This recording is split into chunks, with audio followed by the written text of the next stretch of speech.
Une ligamentoplastie, c'est le fait de remplacer le ligament croisé antérieur du genou par une greffe lorsqu'il y a une rupture. Donc c'est quoi le ligament croisé antérieur? C'est cette bandelette qui part du tibia et qui va jusqu'au fémur. Il contrôle le genou dans les mouvements de torsion.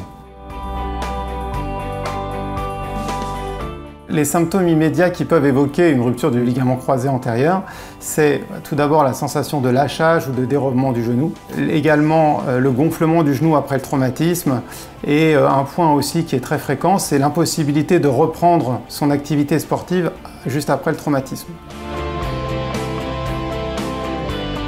Globalement, il y en a deux qui sont effectués dans plus de 90% des cas. Donc, il y a la prise de greffe aux dépens des ischio-jambiers, dont la technique moderne s'appelle le DT4.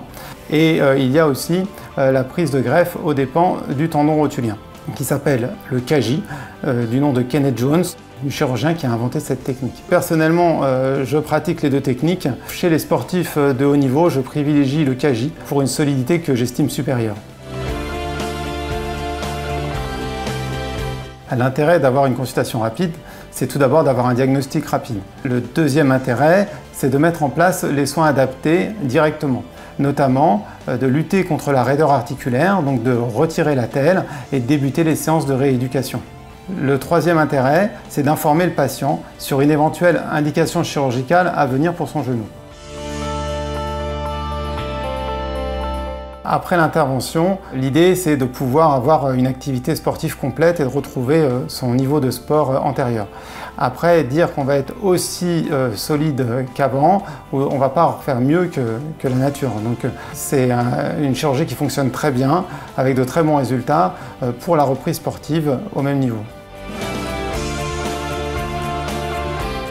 Alors, tout d'abord, il est déconseillé de se faire opérer en urgence du ligament croisé antérieur.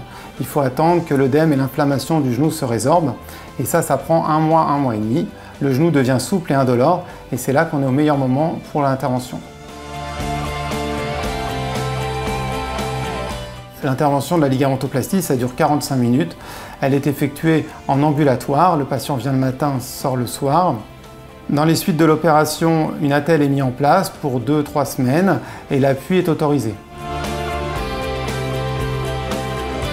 Dès le post-opératoire, le patient va débuter son programme de rééducation. Cette rééducation va durer près de 6 mois, mais elle va être surtout intense les 6 premières semaines où on va aller chez le kiné à raison de 3 séances par semaine. Le sport en ligne type crawl, footing, vélo sera débuté au 3e mois post-opératoire. Et au 6e mois post-opératoire, le patient va pouvoir reprendre ses activités en pivot et il retrouvera son niveau autour du 8e mois.